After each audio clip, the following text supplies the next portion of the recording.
Subscribe करिए हमारे channel target UP TET CTET को और बेल आइकन को दबाइए। हेलो फ्रेंड्स, मैं रेनू स्वागत करती हूँ आप सभी भावी अध्यापक एवं अध्यापिकाओं का आपके अपने channel target UP TET CTET में। दोस्तों, आज की इस वीडियो में हम आपके डीएड थर्ड सेमेस्टर के विज्ञान विषय का सोल्यूशन लेकर के आए हैं। चलिए देख लेते हैं। सबसे पहले यहाँ पर हम सारे क्वेश्चंस को, बहुविकल्पी क्वेश्चंस को।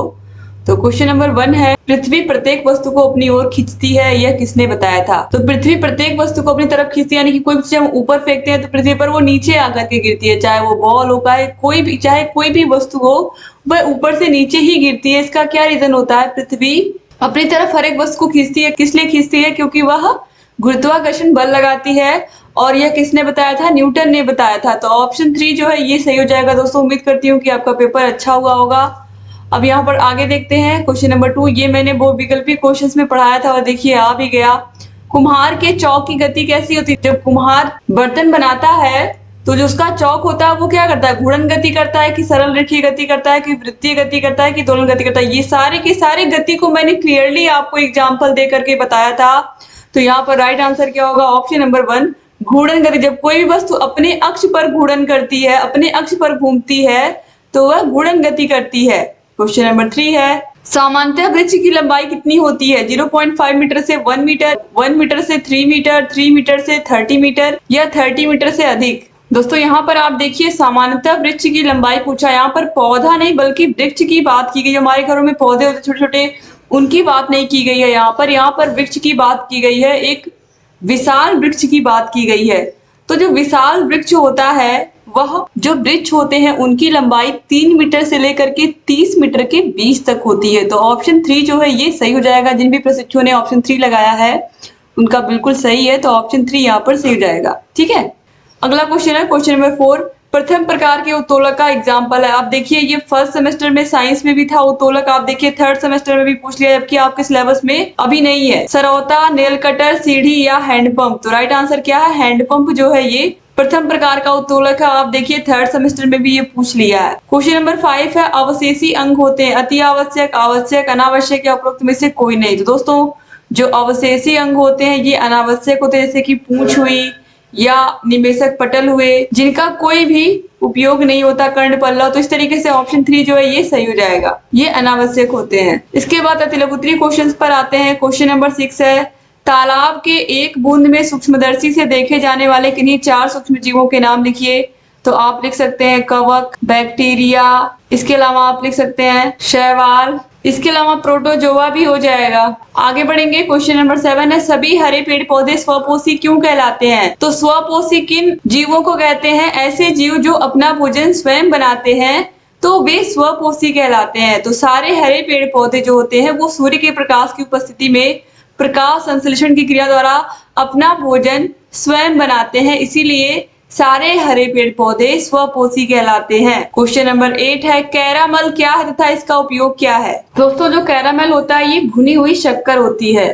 ठीक है, इसमें बस यही पूछा है, 1 नंबर में पूछा है, यह भुनी हुई शक्कर होती है। और इसका क्या उपयोग होता है? तो शक्कर है, यानी कि इसमें इसे किसी भी वस्तु में डालेंगे तो उससे क्या होगा? उसका जो मिठास है वह बढ़ेगा।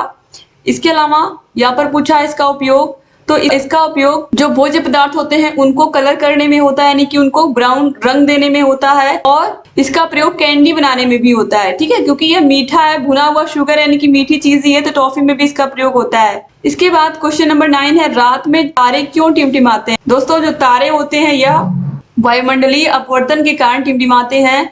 और पृथ्वी के वायुमंडल में जैसे यह प्रवेश करते हैं, प्रवेश करने के पश्चात पृथ्वी का जो पृष्ठ होता है उस पर पहुंचने तक तारे का जो प्रकाश होता है वो निरंतर अपवर्तित होता रहता है, इसीलिए तारे क्या दिखाई देते हैं? चमकते हुए दिखाई देते हैं। ठीक है, तो अपवर्तन के कारण ऐसा होता है।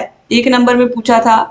क्वेश्चन नंबर 10 है, ध्वनि ठीक से सुनाई दे इसके लिए सिनेमा हॉल में अवशोषक का प्रयोग किस प्रकार से होता है? तो दोस्तों, आप देखते हो सिनेमा हॉल जो होता है, सिनेमा हॉल की जो दीवारें होती है उसमें आप देखते हो उस तरीके से होल बना होता है छोटा। वो होल क्यों बना होता है? ताकि जो आवाज आ रही है, चूंकि बंद होता है तो जो आवाज आ रही है वह इन अवशोषक छिद्रों में घुस जाए और घुसने के बाद फिर ये वापस ना आ पाए, इसीलिए इन छिद्रों को बनाया था ताकि इनमें आवाज आए और ये इसे अवशोषित कर ले। अगर ऐसा नहीं होगा तो जो आवाज है वह गूंजेगी। जैसे एक खाली कमरा होता है तो अगर आप उसमें बोलोगे आप ही की आवाज फिर आपको सुनाई देगी और इस तरीके से वो आवाज लंबी रहती है। तो इसलिए यहाँ पर क्या होगा कि इससे जो ध्वनि है यह छिद्र इसको अवशोषित कर लेंगे। ठीक है, आप देखिए एक भरा हुआ कमरा और एक खाली कमरे में क्या होता है, आपकी आवाज गूंजती है, जबकि जो भरा हुआ कमरा होता है उसमें आपकी आवाज अवशोषित हो जाती है, जो सामान होते हैं आपके रूम में उसके द्वारा। तो दोस्तों इसके अलावा यहाँ पर हम इंसुलेशन का भी प्रयोग करते हैं, अवशोषक के रूप में पर्दों का प्रयोग ऐसा करते हैं जो जो ध्वनि तरंगे आ रही हैं उनको अवशोषित कर ले, इनका भी हम प्रयोग करते हैं अब सिनेमा हॉल में। आगे बढ़ते हैं, क्वेश्चन नंबर 11 है प्रतिध्वनि एवं गूंज में क्या अंतर है। दोस्तों जो प्रतिध्वनि होती है, जैसे कि हम एक जंगल में है या हम अपनी कोई भी बात बोल रहे हैं या कुछ भी बोल रहे हैं तो वो बात हमें वापस फिर सुनाई देगी, वही शब्द हमें फिर हमने कोई भी शब्द बोला तो वो शब्द जो कठोर हैं यानी कि जो कठोर पहाड़ हैं इनसे टकरा करके फिर से वापस आएगी और हमारी ही ध्वनि जो हमने बोला है, अगर हमने राम बोला है तो वही राम ध्वनि हमें फिर सुनाई देगी। तो इस तरीके से जो ध्वनि हमने बोली है, जो शब्द बोले हैं वो हमें फिर सुनाई दे रहे हैं साफ साफ वही शब्द, तो ये होते हैं प्रतिध्वनि। और गूंज का मतलब होता है कि एक ही वर्ड जो हमने जो शब्द बोला है वो हमें लंबे समय तक कुछ समय तक सुनाई दे रहा है। तो यह कहाँ होता है, जब हम खाली कमरे में बोलते हैं तो हमारी आवाज बार बार हमें नहीं सुनाई देती है, लेकिन वो आवाज थोड़ा गूंजती यानी कि थोड़ा लंबी हमें सुनाई देती है, तो वह होती है गूंज। ठीक है, जैसे कि भंवरे गुंजन करते हैं, आपने देखा हो मधुमक्खियां, तो इस तरीके से इनमें क्या होता है, इनकी ध्वनि थोड़ी सी लंबी सुनाई देती है। अब हम आगे बढ़ेंगे इसके बाद लघुत्तरी क्वेश्चंस में। लघुत्तरी क्वेश्चंस में क्वेश्चन नंबर 12 है बिना स्पर्श किए समतल दर्पण, अवतल दर्पण और उत्तल दर्पण को आप कैसे पहचानेंगे। दोस्तों हमको यहाँ पर छूना नहीं है, बिना छुए ही हमको बताना है कौन सा समतल दर्पण है, कौन सा अवतल है, कौन सा उत्तल है।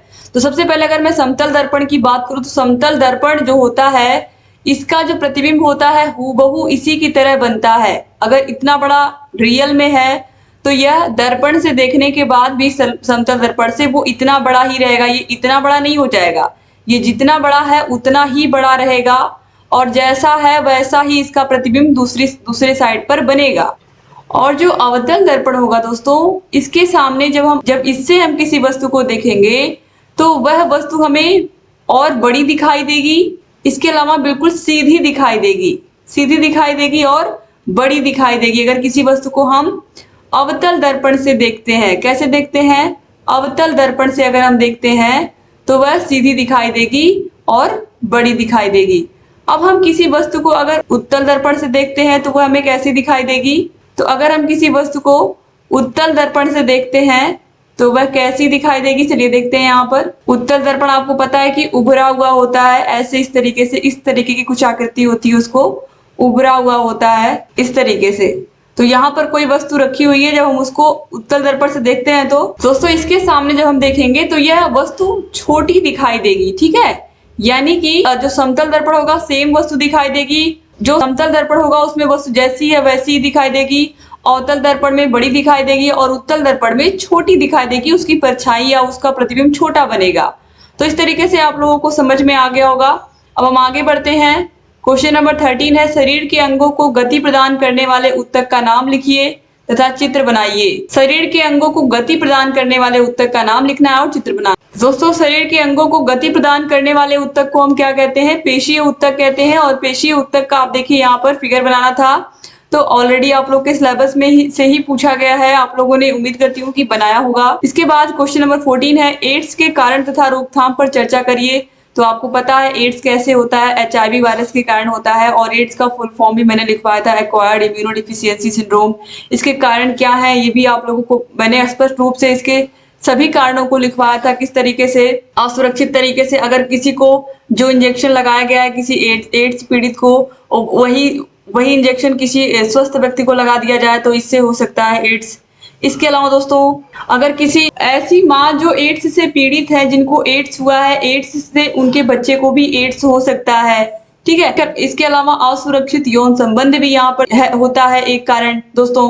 तो इस तरीके से यहाँ पर मैंने कई कारण बता दिए। अब देखिए रोकथाम कैसे कर सकते हैं एड्स की रोकथाम का सबसे अच्छा तरीका है इसको लेकर के लोगों को जागरूक किया जाए, इसको लेकर के जो भ्रांतियां हैं उनको दूर किया जाए कि ऐसे व्यक्ति जिनको एड्स हो गया उनके साथ हम खाना नहीं खा सकते, उनके साथ हम टिफिन नहीं शेयर कर सकते, उनके साथ बैठने से हो जाएगा, ऐसा नहीं है। एड्स तो वायरस से होने वाला एक रोग है, आपको पता ही है, एचआईवी वायरस से।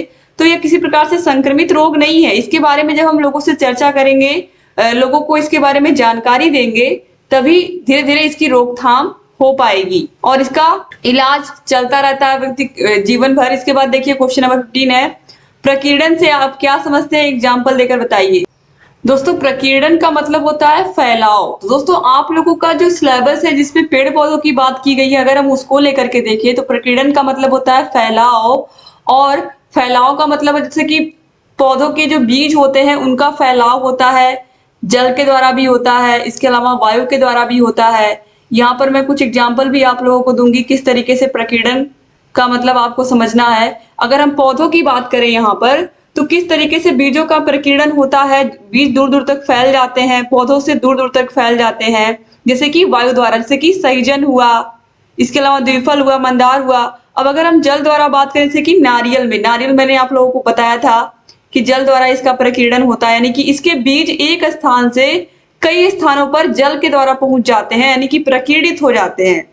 इसके अलावा जंतुओं द्वारा भी होता है, जैसे कि यूरेना और जैंथियम में, ठीक है।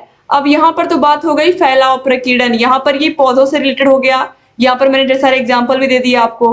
अब यहाँ पर अगर हम बात करें प्रिज्म की, तो प्रिज्म से जब कोई प्रकाश की किरण गुजरती है तो प्रकाश की किरण 7 रंगों में बढ़ जाती है, जिसे हम क्या कहते हैं, जिसे हम विबग्योर कहते हैं, ठीक है, जिसे हम विबग्योर कहते हैं। तो इस तरीके से यहाँ पर इसका भी अर्थ लगा सकते हैं। और प्रकीर्णन, चूंकि आप लोगों के 3rd सेमेस्टर के सिलेबस में पेड़ पौधों की बात की गई है और बीजों का प्रकीर्णन आप लोगों को बताया भी गया है कि वायु के द्वारा, जल के द्वारा, किस तरीके से जंतुओं के द्वारा बीजों का प्रकीर्णन होता है, और किन किन फलों में, जैसे कि आपने देखा सहजन में वायु के द्वारा होता है, नारियल में जल के द्वारा होता है। तो यहाँ पर आप एग्जाम्पल भी लिख सकते थे, तो आपको समझ में आ गया होगा। प्रकीर्णन का मतलब ही होता है फैलाव।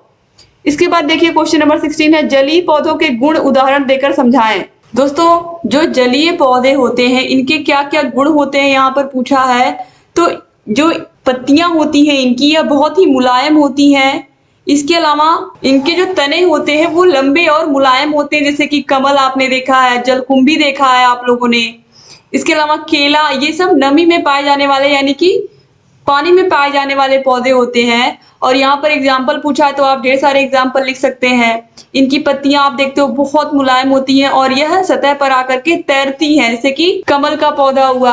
और जलकुंभी के पौधों को तो आप देख ही रहे हो किस तरीके से वह बिल्कुल ऐसे लंबी लंबी डंडियां होती हैं। तो इस तरीके से यहाँ पर मैंने ढेर सारे एग्जाम्पल भी आपको बताए दिए हैं। अब इसके बाद आगे देखते हैं क्वेश्चन नंबर 17, सबसे आसान क्वेश्चन पूछा है, सुचालक और कुचालक पदार्थों में क्या अंतर है। तो आपको पता ही है, ऐसी वस्तुएं जिसमें उष्मा का संचालन होता है वे सुचालक वस्तुएं कहलाती हैं, सुचालक पदार्थ कहलाते हैं, जैसे कि लोहा हुआ, एल्यूमिनियम हुआ। इन सब में उष्मा का जो प्रवाह है वो होता है, ये गर्म करने पर क्या होते हैं, गर्म होते हैं। अब इसके बाद देखिए यहाँ पर कुचालक पदार्थ पूछा है और एग्जाम्पल भी देना है। तो हम इन वस्तुओं को गर्म करेंगे तो सुचालक का मतलब क्या होगा, ऐसी वस्तुएं जिनमें उष्मा का संचालन होता है। एग्जाम्पल में क्या लिखें, जैसे कि लोहा हुआ, एल्यूमिनियम हुआ, पीतल हुआ। और कुचालक पदार्थ ऐसे पदार्थ जिनमें उष्मा का संचालन नहीं होता है, जैसे कि प्लास्टिक हो गया। इसके अलावा दोस्तों रबर हो गया और लकड़ी हो गया, कागज हो गया, ये सब क्या है, उष्मा के कुचालक हैं। इसके बाद क्वेश्चन नंबर 18 लास्ट क्वेश्चन पूछा, चंद्र ग्रहण को चित्र की सहायता समझाइए। चंद्र ग्रहण और सूर्य ग्रहण मैंने आप लोगों को चित्र बना करके समझाया था दोस्तों। आप लोगों ने पेपर अच्छे से किया होगा और आप लोगों के सारे क्वेश्चन अच्छे गए होंगे। दोस्तों आपने कितने क्वेश्चन सही किए आप लोग कमेंट करके जरूर मुझे बताइएगा। और आपके फर्स्ट पेपर, सेकंड पेपर का सॉल्यूशन, गणित का सॉल्यूशन, आपको सारे विषयों के सॉल्यूशन की link description box, comment box में मिल जाएगी। आपके 5th पेपर यानी कि सामाजिक अध्ययन का भी सॉल्यूशन आपको मिल जाएगा। तो सारे वीडियोस को देखिए और वीडियो को अधिक से अधिक शेयर करिए, अपने कॉलेज के ग्रुप में अपने फ्रेंड्स को शेयर करिए ताकि अधिक से अधिक फ्रेंड्स मिला सके अपने आंसर को। और अगर चैनल को सब्सक्राइब नहीं किया तो प्लीज सब्सक्राइब कर दीजिए। हम लगातार आपके साथ ऐसे ही बने रहेंगे। हमारी पूरी कोशिश है कि आप सभी लोग अपने सपने को साकार करें, अपने माता पिता के सपने को साकार करें और आप सभी लोग जल्द से जल्द शिक्षक बने। चैनल से बने रहिए और हमारे टेलीग्राम को ज्वाइन कर लीजिए, क्योंकि टेलीग्राम पर आपको सारे विषयों की वीडियो सही समय पर, सारे विषयों की प्लेलिस्ट हम दे रहे हैं ताकि आप लोगों को अलग से किसी वीडियो को ढूंढने की जरूरत नहीं पड़े। मास्टर क्लास से लेकर के राजन सीरीज, पवन सीरीज की सारी वीडियोस आपको मिल जाएंगी आसानी से। तो टेलीग्राम को तुरंत ज्वाइन करिए। टेलीग्राम का लिंक आपको डिस्क्रिप्शन बॉक्स और कमेंट बॉक्स में मिल जाएगा। जय हिंद दोस्तों।